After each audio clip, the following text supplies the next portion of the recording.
No one wants to take your guns, politicians claim, while simultaneously supporting policies that would do just that. Gun owners are paranoid idiots, they say, while weaponizing government agencies against political opponents. Registration is common sense gun legislation and could never lead to anything nefarious, they say, while gun owners have been targeted by local governments for sharing political memes. And now one of the countries these politicians point to for gun policy is actively confiscating guns and permits over political beliefs.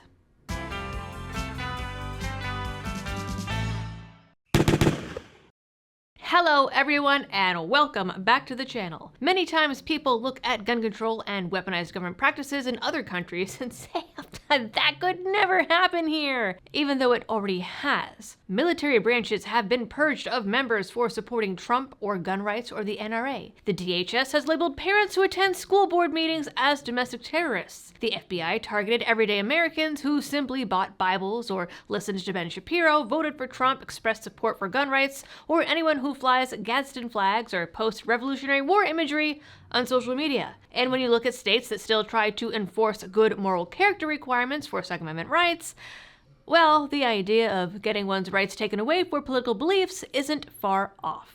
Today's story took place in New Zealand, but looking at the evidence above, I'd say that we are on a slippery slope that could be headed in the same direction. Officials in New Zealand recently decided to investigate people involved in the sovereign citizens movement in their country and found 62 of them to have active firearms licenses. Then officials decided that those beliefs alone meant the individuals were no longer considered fit and proper to have gun licenses. But before I tell you all of the details, here is a word about today's sponsor. I have partnered with MyHeritage for this video. MyHeritage is the #1 family history service that makes it fun and easy to build your family tree, discover where you and your family come from, and maybe even find new relatives. And what's really cool about it is that you don't even have to have a ton of information about whichever family member. You can still find them and records of your ancestors thanks to having access to over 20 billion historical records. And these records proved invaluable, but I will get to that in a minute.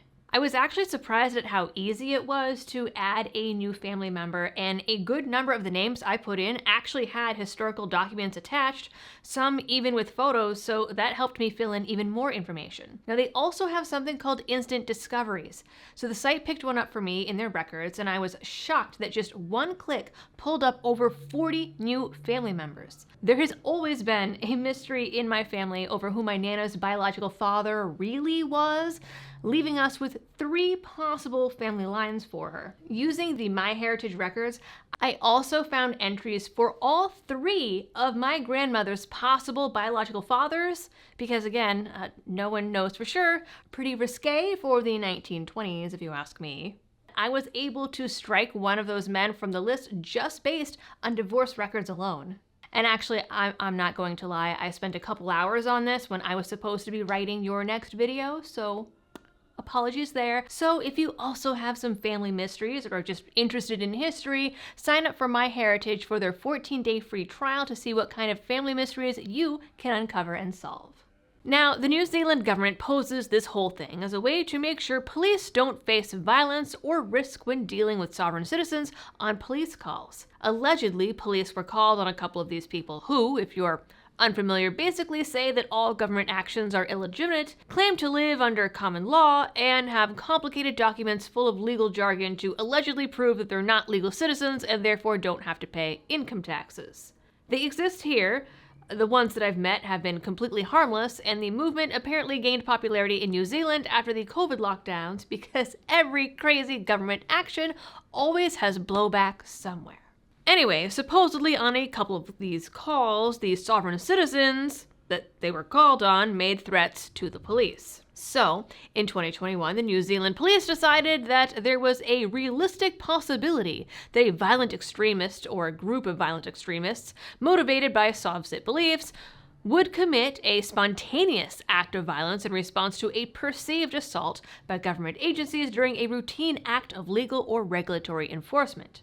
This report has never been fully released to the public, as far as I can tell, but mostly pointed to resistance to lockdowns, vaccination mandates, and travel restrictions as the violence. So the Police Security Intelligence and Threats Group began Operation Belfast in 2022, trying to hunt down all these sovereign citizens in the country. They found 1,400. Then they decided to, quote, mitigate that risk and mitigate the safety risks to staff during police calls by looking at which of these folks had gun licenses and revoking their licenses. Even though officials in a November 2021 briefing cautioned that the sovereign citizen movement is not inherently violent.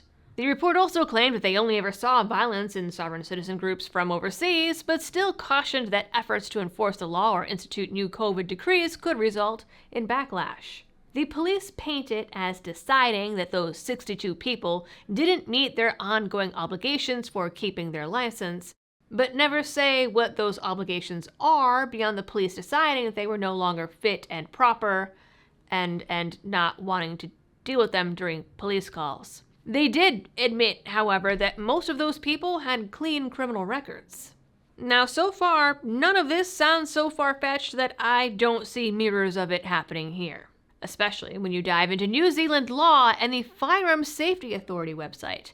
Their website lists the requirements for obtaining and keeping a gun license in the country. They require you to prove that you are a fit and proper person to possess and use firearms, that you have secure storage at your home addresses to store firearms and ammunition, and to prove that you don't live with anyone who has had a firearms license revoked, been disqualified from having a firearms license, or been found not fit and proper to have and use firearms, and that they don't have access to your guns or ammunition.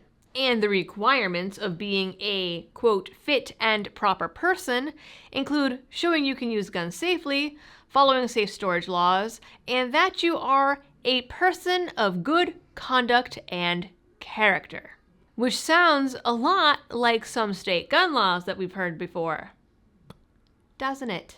So what exactly does it mean to be of good moral conduct and character? Well, they don't really explain that. It's completely subjective. But they do list some things that could disqualify you. Some of them are things that are obvious, like drug use, mental health hospitalization, certain criminal charges, the usual. But also, a disqualification is if you have exhibited, encouraged, or promoted violence, hatred, or extremism. Now, of course, if you are someone who is running around encouraging beheadings, for example, I can see why a police department or regulating body would not approve a firearms license. But if you think back to the report that I mentioned, where the police said that you don't have to be violent to be considered an extremist, well, that brings up some questions. You see, the New Zealand government says that even just being against mask and vaccine mandates or voicing opinions against COVID lockdowns, even on social media, gets you on their extremist list, even today in 2024. Those sorts of things are the same things that the government policed here in the United States. This was confirmed by the House Judiciary Committee. Social media also worked with the government to silence First Amendment protected speech when it came to the party in power, COVID restrictions, the infamous laptop, and more, and Twitter and Facebook have both admitted this. These same kind of things that got parents labeled as terrorists, and some of the same things that earned Americans a spot on the government surveillance list. They were, according to officials, guilty of thought crimes. It's also not much of a jump to think that states with red flag laws could also use political beliefs as evidence to confiscate guns, when folks getting red flagged notoriously aren't given due process or access to legal help. And look at states with good moral character clauses that they keep rewording and trying to find new ways to institute even after Bruin. Some of these are even being upheld in the courts. And remember how New York wanted to check people's social media accounts and even tried to request social media passwords just to get a gun license. Then look at how Harris and other people on the left praise Australian and New Zealand gun control, saying that they are the exemplars of the gun laws that they want in America, and all of that paints a pretty clear picture.